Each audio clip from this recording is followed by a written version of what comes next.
Much, really appreciate it. A 26-year-old French politician believes that ISIS now has a new target, the youth.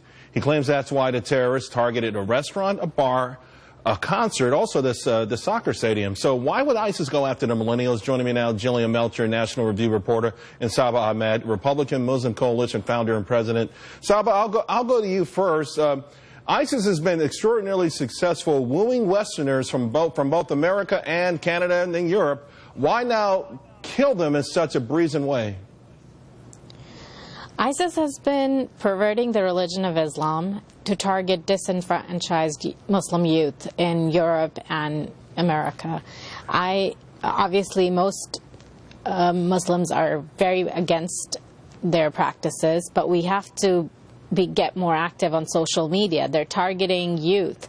Most of the terrorists were in their 20s, and it's absolutely horrifying atrocities that have nothing to do with Islam, but they're misusing the teachings. Saba, why aren't Muslims out there and more visibly outraged, whether it's on social media or even in the streets? Why? There are a lot of Muslims in New York. Why didn't a bunch of them get together, meet at the UN or somewhere to show the rest of the world, hey, these guys don't represent us? Because it feels like they're too quiet, and that unsettles a lot of people.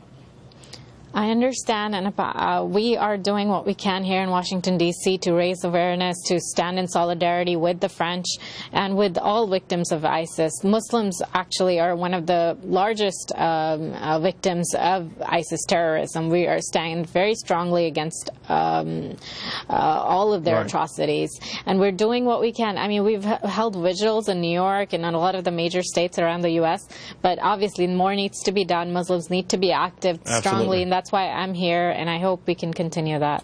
Jillian, you were just out there. You know, you met with a lot of these kind of refugees. In fact, one of the, I think one of the bombers had a Syrian passport. Yes. You seemed a little bit more sympathetic when you came back, but you can understand where we are now, where Americans, governors are saying, no, we don't want them. I mean, it's just too big of a risk. I think there's an extraordinary security risk going on here, and that's something I said from the very beginning. I mean, you have this many people crossing with poor controls, lots of fake IDs in circulation. That's going to create a security risk. But I do think at the same time, a lot of the people that I met were moderates. It's not just Muslims crossing, it's also Christians in large part.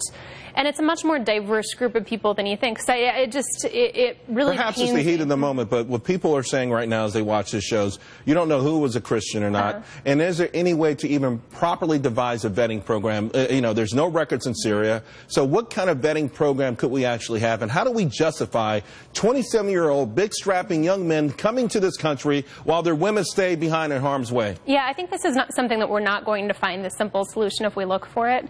But one way to get a bad solution is to make generalizations about a population like this. I think the people who are moderate, who dislike the Islamic State as much as we do, are a great potential strategic resource, and ignoring them and demonizing them with a generalization doesn't help anyone. Well, here's the thing. I'm going to bring in General Chuck Nash. You mentioned earlier in the show, you know, maybe forces on the ground. It would be these men who are fleeing, Captain Nash, and I think this is where the problem is that I think Americans would be more willing to embrace the situation if they saw these young men taking a stand in their countries, whether they live or die, but they put up a good fight.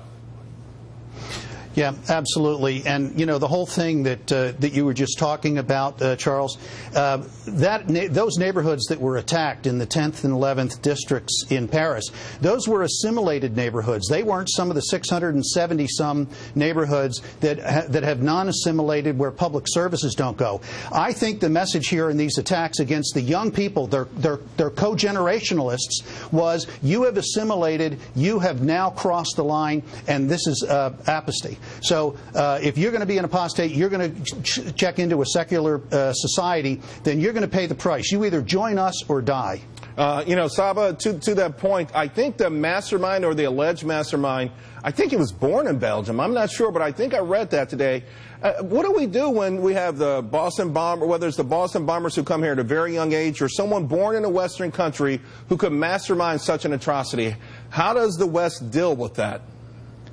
I think young folks need to be educated. There needs to be stronger family protections. We're working on counter-extremism programs and stuff to identify potential radicals and potential extremists. But obviously, these people, first and foremost, need to know that what they're doing is completely against Islam. Taking innocent life is as if you've killed all of humanity. This is so, and people who murder unjustly, they are condemned to hellfire. I don't know what kind of Islam are they practicing. If they're doing this in the name of the religion, they have absolutely no basis. They need to go back to the basic teachings of the Quran, which strongly forbids any type of, even suicide is haram, which is like forbidden. We say that like you're condemned to hellfire forever. There's no chance God would let you in heaven if you commit suicide. And these people are committing suicide bombings and stuff. This is completely against Islam. Well, yeah, certainly, the way we've learned of the religion and about the gifts that are the rewards for suicide bombings and things like that, Jillian, that makes it a real tough sell for Americans. And again, having spent time there, you're an international journalist, you spend a lot of time around the world. You can understand where we are with respect to America, the decisions by a lot of governors today. What do you think has to happen before we could even make a shift towards saying, okay, we're willing to accept? Well, I think there needs to be more confidence in our vetting system. It's still very difficult to figure out how they do that. But is it even possible, though? I don't understand. Like, it's going to be really if someone comes from a country and there are no records of who they are, or very few records, then how do we vet them? How do we know? It's a huge problem. And again, I don't think there's going to be an easy solution for this. I think the second part of the problem, though, in Europe in particular, is it's happening at a moment where European culture is not feeling culturally assertive. It's a lot more difficult to persuade people to assimilate when you're constantly apologizing for your culture. And I think that's a large part of the problem right now, that you don't have that incentive to assimilate. And that, this isn't just a problem that's happening right now with the vetting. It's going to be a second generation, third degree generation security risk. Captain Ash, video out in the last 24 hours now saying that American targets, particularly Washington, D.C., could be next. How do we prepare for that, and how seriously should we take it? Well, the Department of Homeland Security has their hands full. But, Charles, what we're seeing here is nothing new. This is a centuries-old threat. It's been dealt with previous generations at great and tremendous cost, and it's our turn now. Our turn now. What do we do, then? It's our turn. Now what? We've got to defeat it, and it's going to take the civilized world to unite and destroy this threat. And it's not just ISIS. ISIS is merely the current face of the ideology. That's all it is. All right, I think it's going to take Muslim Americans to fight in together.